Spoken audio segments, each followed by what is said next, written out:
A word of warning, this podcast explores graphic and disturbing stories and includes some strong language. It therefore may not be suitable for our young listeners or other folks who may find it disturbing. Hello and welcome to True Crime Daily, the podcast covering high-profile and under-the-radar cases from across the country every week. I'm your host, Ana Garcia. Our cases this week: domestic abuse, rage, and steroids are a deadly combination for an ex-wife and mother, according to investigators. A mother of two in Florida is dead, her body burned, and all that remains of her is a jawbone and a tooth. Her accused killer, her ex-husband, could have been locked away before this all happened. But no, prosecutors who had a case against him for allegedly strangling his wife dropped the charges against this former Marine in January, perhaps paving the way for this atrocity to take place just as she was leaving him. But first, two fathers, each driving with their children in their cars, pull out their guns while driving on the highway in Florida, and in the middle of an insane episode of road rage, the two dads shoot at each other. The idiot fathers don't get injured, but both of their children, their daughters, get shot and injured. The two men have been arrested for attempted murder. The sheriff says it's a miracle that no one got killed. We are recording this on Wednesday, October 19th of 2022. Our guest today is Alexandra Guio, a former Texas state prosecutor who specialized in prosecuting sex crimes. Now, Alexandra is a criminal defense attorney, also working as an advocate for victims and survivors. Joining us from Dallas, Alexandra, we've been waiting for you to join us on this program. We're so excited. Welcome. Thank you so much for having me. I'm so excited to be here. Oh, this is fantastic. You know, we cover a lot of domestic violence on this program. Sex crimes tend to be part of that, and the murders. So your expertise as a former prosecutor, hopefully you can shed some light into these two horrific cases. Honestly, it's like everyone's lost their mind. I mean, absolutely. Especially, you know, with the first case you talked about, it's definitely no doubt that we can see a pattern of behavior of domestic violence, of power and control leading up to this horrific murder. And then we have two grown men who have lost absolute control of themselves. And the people who pay the price are their own daughters. I mean, it's horrific. It's really unbelievable. Both cases are out of Florida. I mean, the idea that you could be driving down a highway and both drivers are shooting at each other, it's really unbelievable. Really it's unbelievable. Wild. Yeah, it really is. So the first case is out of the Jacksonville, Florida area, where two fathers are charged with attempted murder after a road rage incident left each of their daughters injured. So 6 p.m. on a Saturday. All right, people going to dinner, people going home, you know, not a lot of traffic. I mean, I think that's relaxed time, right?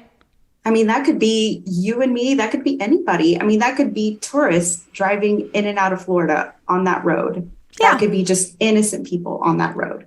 Absolutely. Now, the two dads are carrying their daughters in their cars and other family members. They get into this shootout on Highway 1. And they exchange gunfire while in the moving vehicles. And as I said, the only ones who get injured here are the little girls. And each child is shot by the other father. And then the two fathers are enraged. Like when they finally do pull over because they see a sheriff's deputy, an officer, when the fathers get out of the vehicle, they start pummeling each other in front of the cop. And it's unbelievable to think that on top of just the road rage that happened, then they escalated with firing weapons at each other's car. Both of their daughters have been shot. The first thing that comes to mind is not tending to their daughters or figuring out what's going on. They continue this anger and rage and fight each other in front of the police. It's just unbelievable. It really is. And thank goodness. And I know not all the cameras, like all the traffic cameras, all that has come in, but we've got some dash cam video that we're going to show you in just a second. Let me set up the two dads here. So sheriff's deputies say that the two men, William Hale and Frank Allison, did not know each other, but they got involved in this road rage incident where they were driving erratically, they were speeding, and then brake checking, which means you pull in front of the other driver, you slam on your brakes, and you're testing whether the other guy or woman is going to hit you. Not smart, and they're engaging each other. So, I mean, I don't even know where to go with this.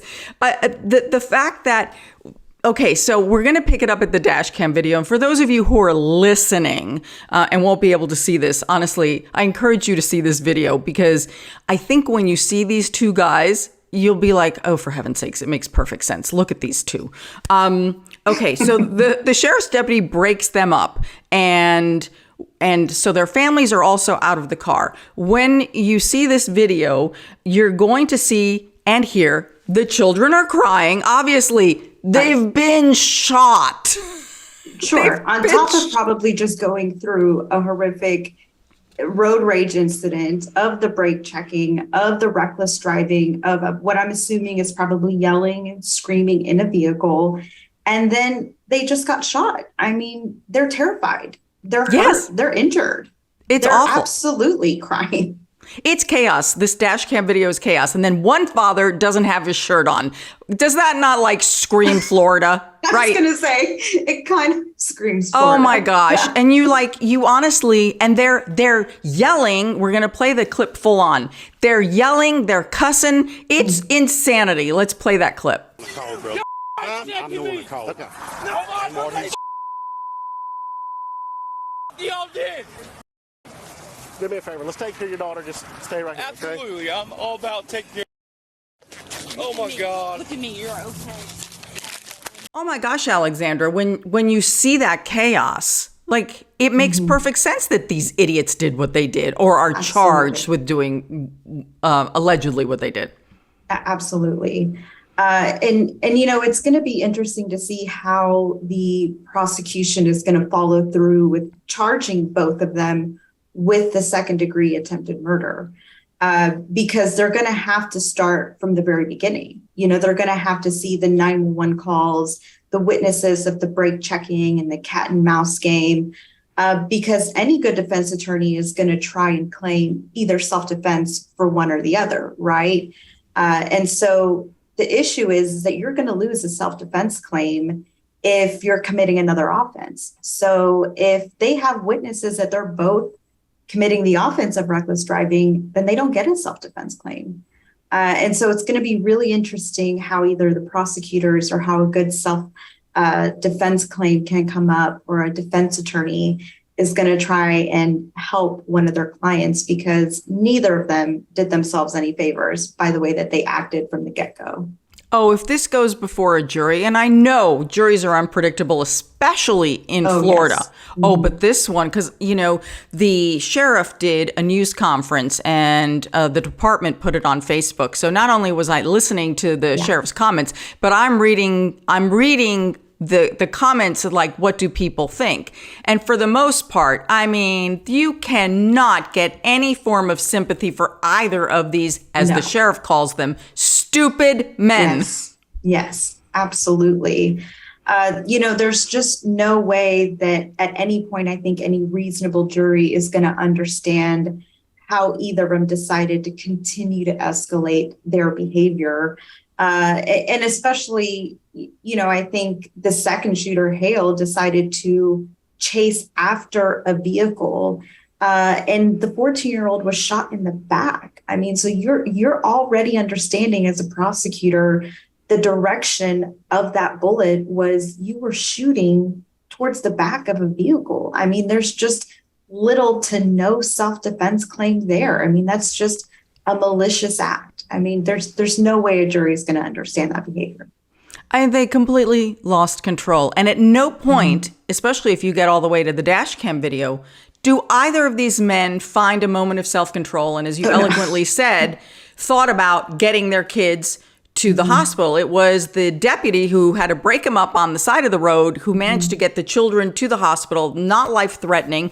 But one of the girls was shot in the back and her lung collapsed. That's not okay. I mean, that who knows what kind of problems she's going to have as a result of that.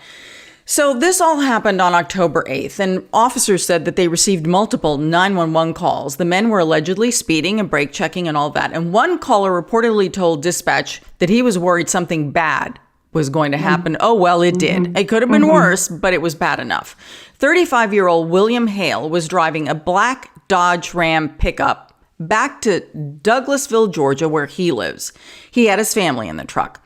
43-year-old Frank Allison of Callahan, Florida, had his family in a gray Nissan Murano. Now, according to the preliminary report, and here's the thing, I don't know who started this, and until all the videos are in, I'm not sure that I'm going to believe either one of these fools. Right. But nonetheless, whoever started it, they both engaged. They both engaged, and that's the problem, because it's like action, opposite reaction. Okay, someone, maybe is trying to engage you in road rage or something like that, being competitive. You don't have to participate.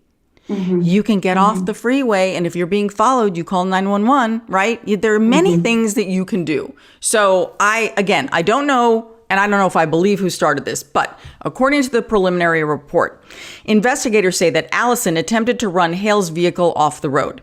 The Nassau County Sheriff says that Hale pulled his Dodge Ram right next to Allison's Murano and yelled at Allison to pull over. First of all, who are you to tell anybody to pull over? Have you lost your mind?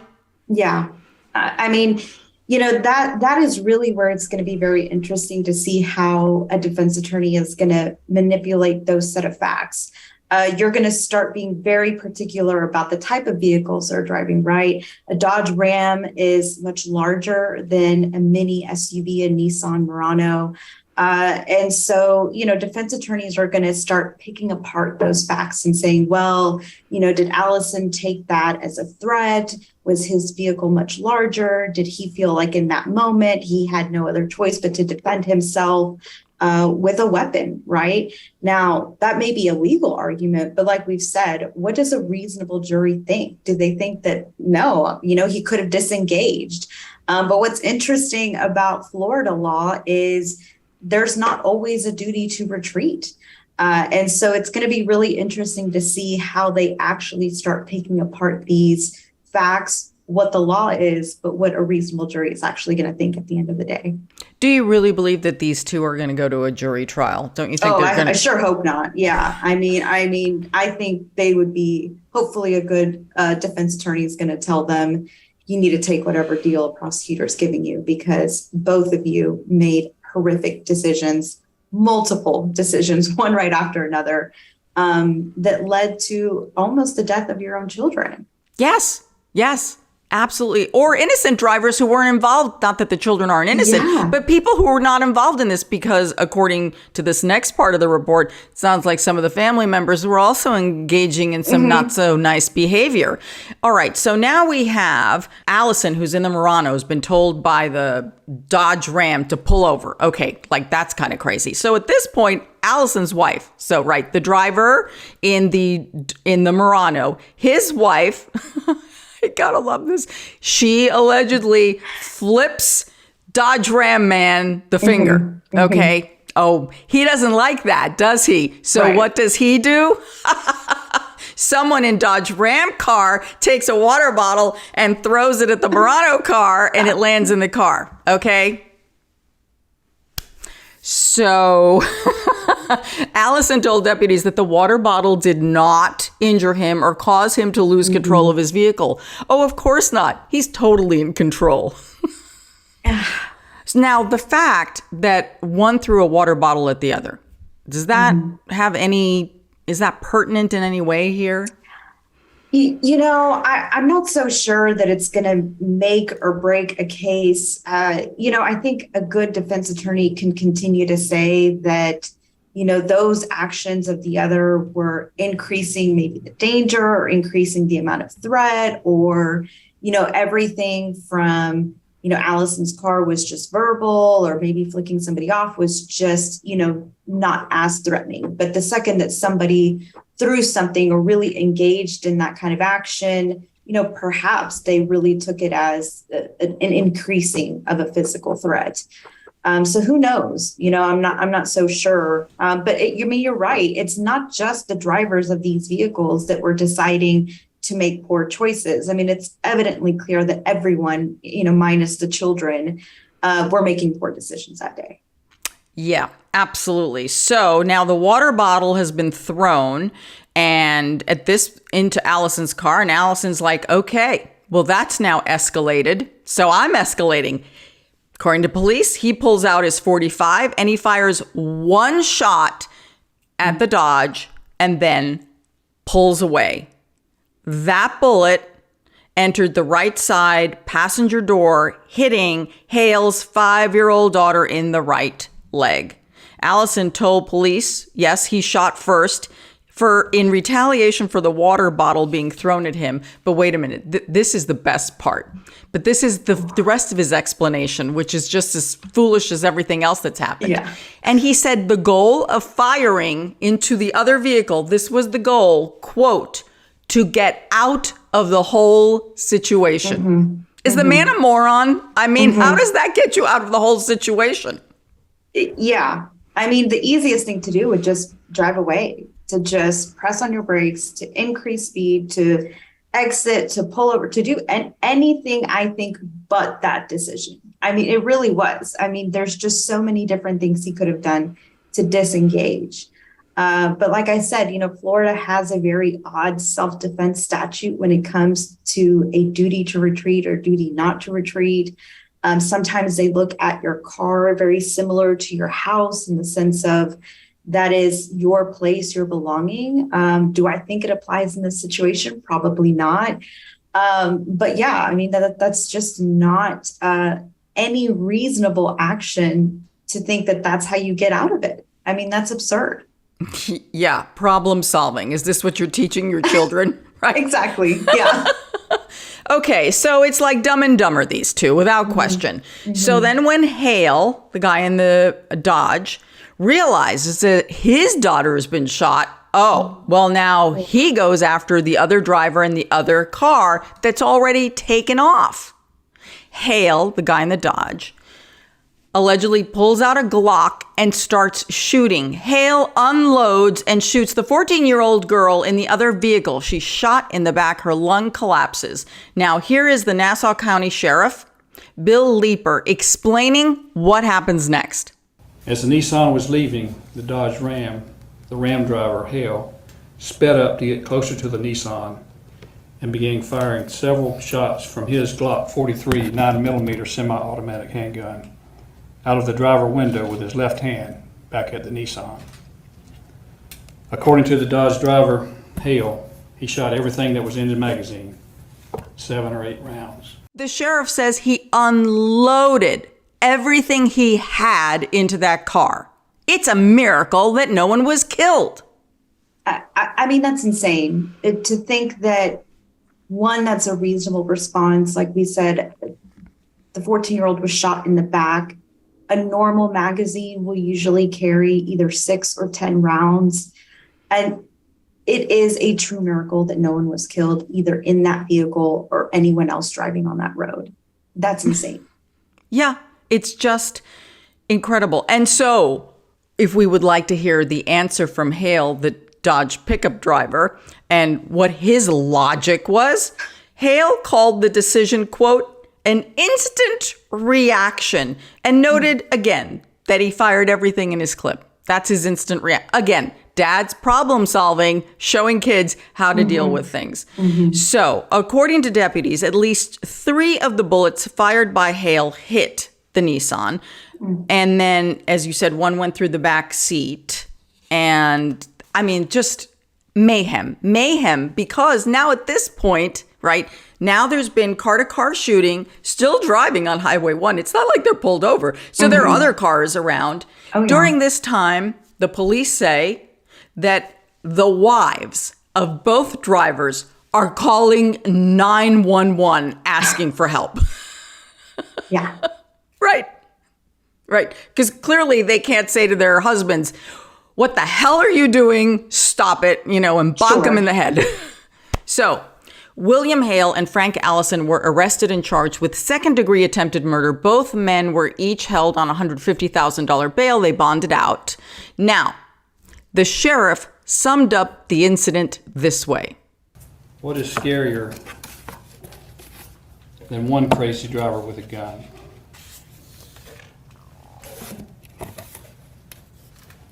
Two crazy drivers with a gun. Thankfully, no one was killed in this incident, but it could have been very easily turned out that way because two people were acting stupid and let their tempers get the best of them. There could have been two dead kids because of two stupid grown men. I think the sheriff, says it perfectly. These are two stupid men. Yeah. One stupider than the other, Dumb and Dumber, very dangerous. I have a question though. Is there such a charge as road rage? Because they weren't charged with or arrested for driving recklessly, for example, or other things. Does that mean that will still to come? And if you're a prosecutor, what do you do with this? What would you have done with it?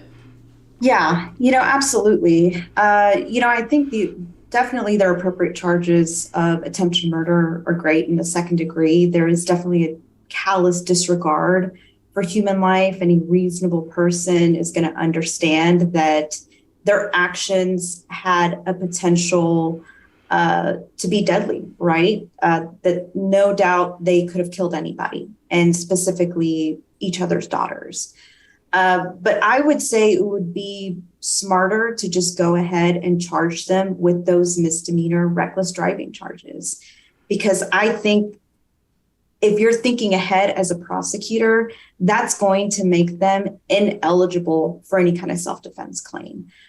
Because if either of them or a defense attorney is going to want to try and claim that at any point from the beginning that those two started their entire road rage incident and they're going to try and claim self-defense from the other, if either of them are involved in any kind of criminal activity throughout that entire episode, it makes them ineligible for self-defense. And so as a prosecutor, I would start thinking, how can I get a charge before that attempted murder charge so that I can disqualify them for self-defense? And so I would start thinking about putting additional charges as a prosecutor. As a parent, I'm so furious at these two for putting their children in this danger and the terror of this entire episode that they lived and survived. I have a question.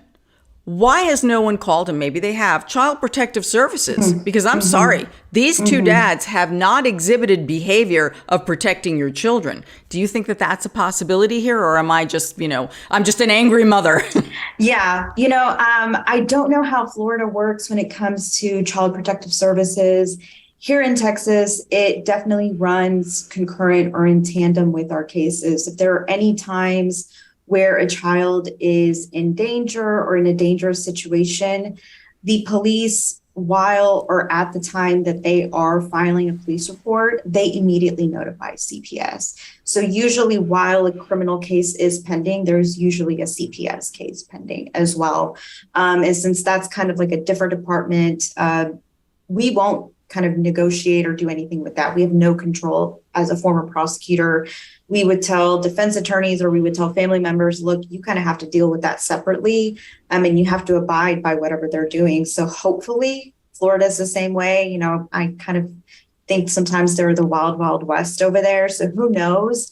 Hopefully they do, because that's just the most unfortunate situation that as parents, they made a series of poor decisions and it was their children who paid the price. Absolutely. I really do hope. I hope that they throw everything at these two because their lack of self-control to me is so dangerous, dangerous. I know we'd be having a different conversation if someone were severely injured or killed. But these two, I have no confidence that even if they negotiate a deal and, they have to go to anger management and all this, I just have no confidence that these two will live a better life. No. And you would hope that at least in Texas, if you are charged or you're on probation, or you have any type of felony, you lose your right to own a gun or even be near a gun. And so you hope that that is the same thing that happens. But you also have no control over how they're going to act and on their daily lives, right? And when you're thinking driving is just a thing that you do every single day. And so with or without that weapon, you just hope that they can control themselves like everybody else does on the road. And to think that they had their families in their car and they couldn't even do that, yeah, that's pretty concerning. Yeah, the sheriff, and I was listening very carefully, he said, not only don't engage, he said, don't even make eye contact with someone who is trying to cut in front of you, or if they cut in front of you, or if they're behind you, or anything like that. Just don't even make eye contact. And usually half the time, I'm doing this. What are you doing? Kind of thing. But even that could be seen as an escalation. So you got to really keep your hands on the wheel, and your emotions going to be just get out of it. Just pull out, don't engage, let them find someone. If they want to pick a fight, let them pick a fight with someone else. I mean, it's so true. I've had to say that to friends and family members because as a prosecutor, we saw so many cases of road rage that escalated to this kind of behavior. Not many times were there shots fired, but many times we'd see people pull out a weapon, wave it around, either outside the window or through the window. And it was stranger on stranger cases. And you just never know because it just takes 1 second to pull that trigger. Our next case is also out of Florida and also about a father behaving badly. But in this case, it is far more violent. A bodybuilder is charged with murdering the mother of his children and then setting her body on fire. This happened out of Hendry County, Florida. 43-year-old Ian Baunock is accused of killing 39-year-old Katie Baunock, his ex-wife, who was last seen alive on September 29th of this year. Ian had a previous history of domestic violence, and his wife's disappearance came days after she managed to secure a protective order alleging that Ian had physically harmed one of their children. I know this is an area of expertise for you. Alexandra, we see this all the time. All the time. The domestic violence, it just, so many times it ends in murder. Absolutely. This is just another heartbreaking case of domestic violence that we know and have seen most likely a pattern of behavior that has escalated, of power and control, of small abuse escalating to extreme abuse, to I have no doubt that she most likely drew the line when it came to the abuse of her child. And that was probably where she drew the line and said, you know what, this is it, no more. And whether he lured her there, whether it was just she went back to get some belongings, but that was the end, and I know that weapons were found, and statistically over half of domestic violence homicides are done with a firearm. And so this is just, unfortunately, a horrific statistic that is just so heartbreaking. It really is. And even when the courts have gotten involved, even with protective orders, even when some mothers and their children are in hiding, their abusers will track them down. And sometimes it's so scary to me because I feel that even, and in this case, I personally don't believe that everyone did the right thing here, and I'll get into that. But even when, let's say, the system actually works and works as best as it can, even when they're in hiding, Alexandra, sometimes when someone is so determined to kill you, there is just no way to stop them. Yeah, I mean, there will always be a situation where someone is determined to escalate their control, their behavior of manipulation, their anger. And once they've made that decision to just have that final say in whatever way they want to do it, they're going to do it. And nothing's going to stop them from doing that. And that's the frightening part. That is the really frightening part. So Katie was the mother of two children, ages 4 and 6. The two met on a dating site, Christian Singles. They were together for 8 years. Her marriage to Ian was described as always violent and volatile. It's not like it's like it seems like the whole thing was torturous, but according to her family and friends, she loved him, she wanted to make it work, and she really, really loved this guy. I don't understand why, but nonetheless, she hung in there. She was a nurse from New Albany, Kentucky, and he was a former Marine who turned professional bodybuilder. He was competitive, 6'3", 250 pounds. They married, and then Katie moved to Fort Myers, and that's where they started their family. So last November, you can tell we're at the end of it here. Last November, Katie called the cops, and Ian was arrested for domestic battery for allegedly strangling her. But according to the Daily Beast, prosecutors dropped the charges against Ian. They dropped the charges in January, and the divorce goes through in January. Why in the world would they drop these charges? This guy maybe could have been in a prison or maybe something, but I do blame prosecutors in part. I'm sorry, but I do. Oh, and it's hard for me as a former prosecutor, especially not knowing the facts, not having the case in front of me.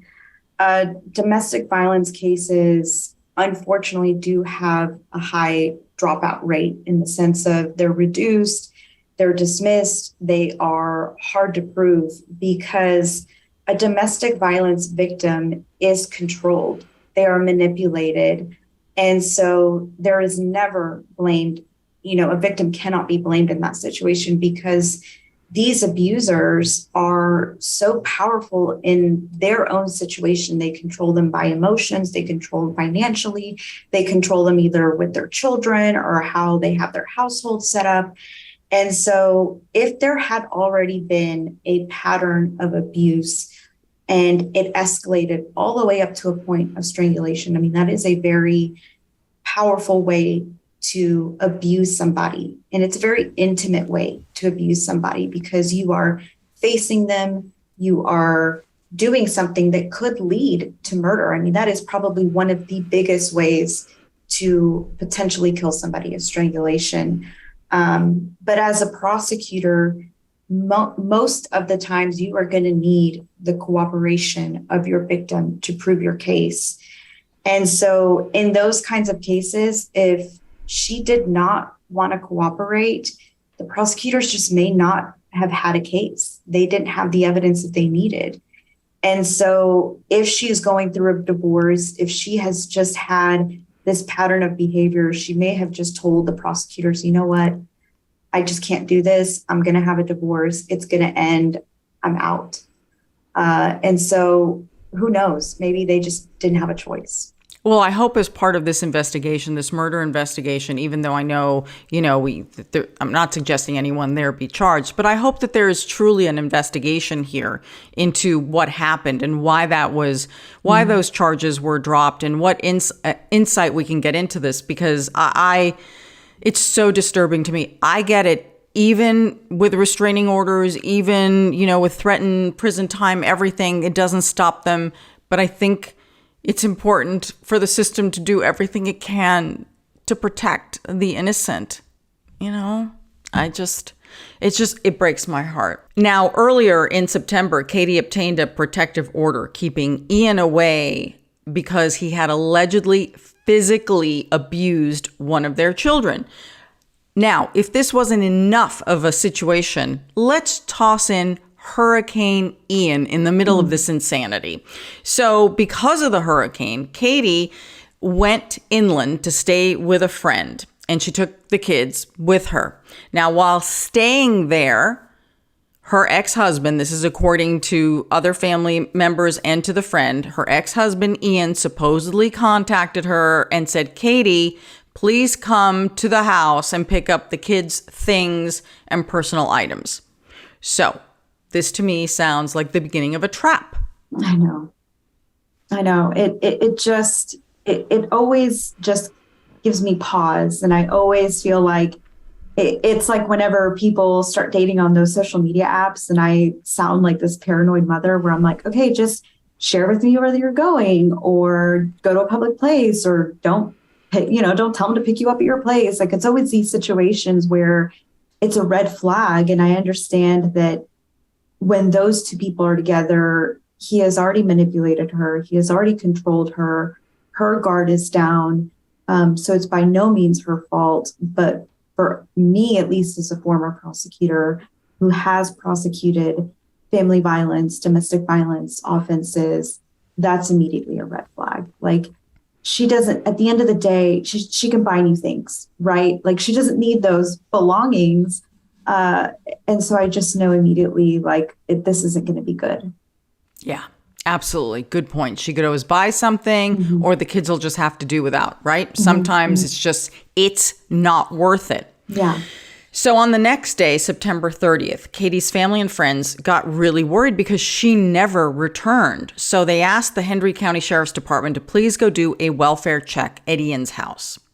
Deputies responding to the scene were unable to find Katie or Ian. However, they said that Katie's car was in Ian's driveway and her purse was still inside the car. That to me is like a red flag that's on fire. Yeah. I mean, at that point, unfortunately, probably as a police officer, a detective, a prosecutor, your mind is already made up at that point. You're thinking, she's not answering her phone. She's nowhere to be found. I mean, at that point, you're typing up a search warrant. And they did. They did. They left the premises. They went to get a search warrant. And here's the amazing thing. When they came back a few hours later, her car had been moved out of the driveway and onto the street. Yeah. I mean, at this point, he's in panic mode. He is in, how do I get out of this? Oh, yeah, he's in panic mode. Yeah, well, it's not too bright if he only moves the car to the street in front of his house. Sure. Am I right? This is not a genius here. No. So now that Katie's car has been moved, they've got the search warrant, and they end up getting additional search warrants. I guess each one is limited to different search areas. But here are some of the initial findings of what they have. Remember, we said he was a bodybuilder, big guy. Well, they find 13 vials of steroids, according to authorities. So he's arrested that day just on that violation. He's charged with 13 counts of possession of a controlled substance without a prescription. Now, keep in mind, they still haven't found Katie. So, Alexandra, from your perspective, they charge him with an offense, which, of course, is not nearly as serious as what's coming down the road. But do you do that just to hold on to the guy and pressure him? Yeah. I mean, I think strategically, you are trying to find anything, probably one, to hold him in custody. You're always concerned about a flight risk, right? Or you're always concerned about somebody manipulating or destroying evidence. And it's probably okay to start holding somebody in custody to get them just mentally scared, right? And it probably also buys them time to either see if there's anything out in the open that can give them more probable cause to write an additional search warrant. Because like you said, maybe out in the open, just in the front yard, that they can get a search warrant for that. But then getting more probable cause to search inside the house. If he has, further land outside, they're going to have to get more probable cause. And so every time they kind of get one little breadcrumb, they're going to need a few more to continue that investigation. And so it's absolutely strategic for them to just be able to charge what they have, hold him in custody, and continue their investigation. And they did. For 4 days, they searched that property. And then they finally found some human remains, including part of a human jaw and a tooth. That's the initial thing that they found. This was in a burn pile on Ian's property in the backyard. The remains were later identified as those of Katie. Near the burn pile, investigators also discovered a 50-gallon barrel, like a burn barrel, and the investigators on the scene said they could smell decaying flesh. Inside the barrel, there were additional human bones and fragments. Investigators also noted that they were pretty sure it was human at this point. I mean, it's just horrific. I mean, that's it. There's no answer as to why fragments of your ex-wife should be in your backyard. Right. I mean, yeah. that at that point, that's a smoking gun.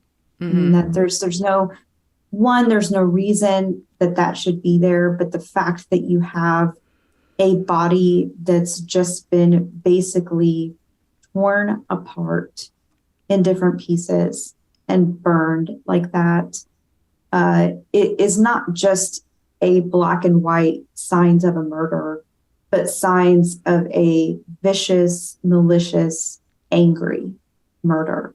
And that just not only goes to intent, but his actual state of mind on how little he thought of her and probably how angry he was. And we've seen some cases on the podcast where we've had, as part of the domestic abuse, the accused killer was on steroids. This time, it's pretty clear, at least based on the vials that were found.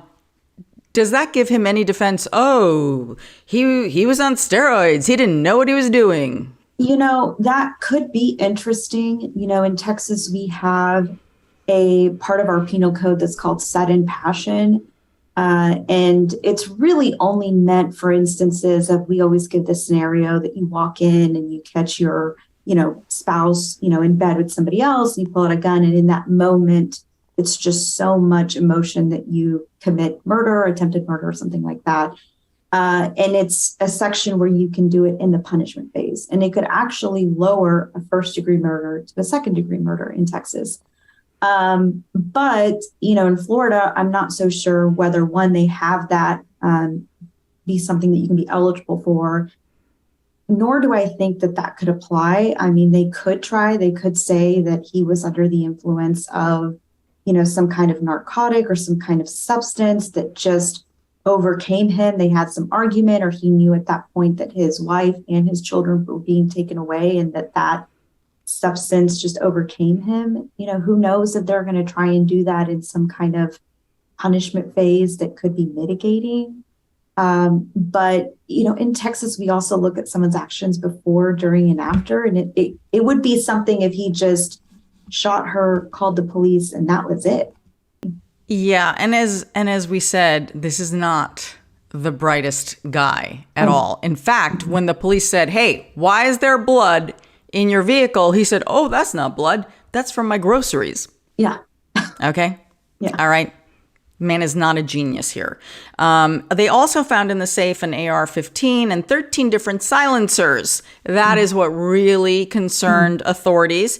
So he has additional weapons charges now, because apparently the guns had been modified to accept these silencers, and ATF investigators alleged that none of the silencers were registered, resulting in these additional charges. Law enforcement officials conducted an interview with Ian. He said he waived his Miranda rights at the time. He claimed this is his version of events. And as we always say, we must remember he is charged, is presumed innocent until either the courts, a deal, or a jury decide what happened here. Doesn't look good, that's for sure. Ian claimed that Katie came over, yes, because she needed gas. I'm sorry, but I think she's smart enough to go to a gas station. Call me crazy, but I don't think that this woman went over there to help get gas. Ian says then they got into a fight, and that part of it may be true, and he claims it's because of another woman. And then he says, you know what? He was tired, so he went to sleep because he didn't want to keep fighting, because that's who he is. And he told officers when he woke up, Katie was gone. Katie was gone. And he did say he was very angry. And I think this is probably true, that he was angry about the injunction against him, keeping him from his child because of the allegations against him. I'm sure that's for sure. So, he did keep, when they were questioning him and going on and on about, well, then why is there blood in your truck? And of course he says, it's not, it's groceries. And asking all this other stuff, the cops say to him, she's missing. And he says something really weird like, but you don't have a body. Yeah. How would you know that if you didn't burn it in the backyard? Right. Yeah. So I think what's, more interesting about that is, like, when somebody says she's missing, why do you assume or presume that she's dead? She could have ran away. The hurricane just happened, and anything could have happened. She could have been kidnapped. But the fact that he says those words to me are like, oh, so you already know she's dead. And you're saying you don't have a body to prove it because he thinks that he got rid of the evidence. I mean, that to me is great. That's gold evidence for the prosecution. And really, the saddest part of this whole story is not only the loss of Katie's life, but now you have two children whose mother has been violently murdered, possibly by their own father. And he, if convicted, will spend the rest of his life in prison. And so what happens to the children? The children are being taken care of by Katie's mother, but that's just not the same. No. Yeah. And this is just one of these things that we constantly see in domestic violence cases, that it is the children or it is surrounding family members that are the ones who pay the price. And so, we have the opportunity here in Texas when we have victim impact statements where either victims or family members, once the trial is completely over, they get to take the stand and make a statement to the defendant. And that is always the most heartbreaking part, is because it's usually the children, or it's usually a sibling or mother.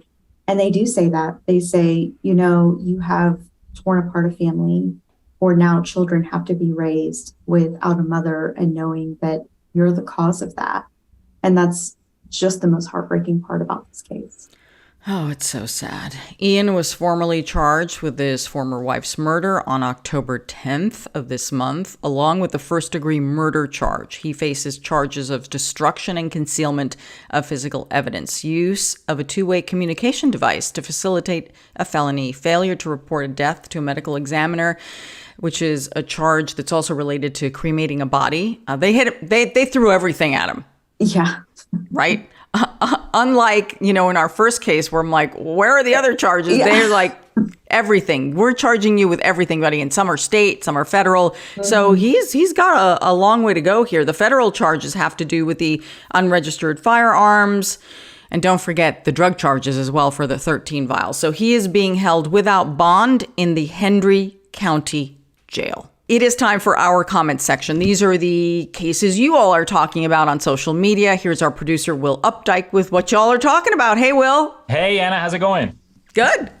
Good to see you, Alexandra. So this week, we have a case of some unlikely costumed crime fighters. Now, this case comes out of Oakland, California, where the staff at a restaurant called Noka Ramen became costumed heroes after a woman entered the restaurant in need of help. So I got to address these costumes. I made a couple references to it, but the staff at the time of this incident were dressed as Power Rangers because Noka Ramen serves a cocktail which is called the Noka Rangers. So it's an homage to the popular costume crime fighters. So we got some interesting information on this case from a Twitter user who was reportedly in the restaurant at the time of the incident. So they said that they were at this ramen shop, which is Thai owned, and all the staff are dressed as Power Rangers. A woman comes rushing in and she says that she's not safe. And shortly thereafter, a man comes running in after her and he puts her like in a chokehold. So the woman, she's expressed that she's not safe. She's told the staff that she doesn't want to go home with this man who is actively choking her.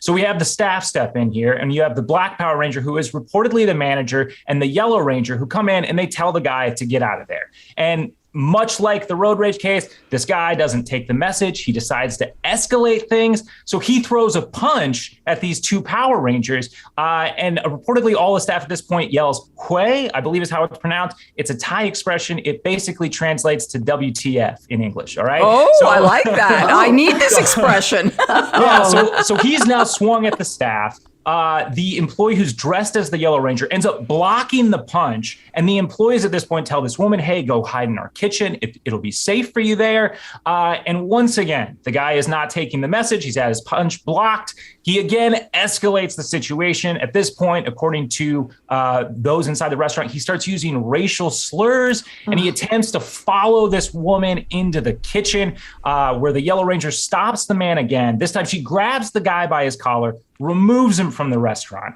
And at this point, the employees are trying to call the cops. They're trying to get authorities involved. The Twitter user who was there at the time noted that everyone in the restaurant was really shaken by this. Like, people were crying. They were very upset, a very traumatic situation. So the Pink Ranger does a different type of heroics. She says, hey, everybody's meal is free.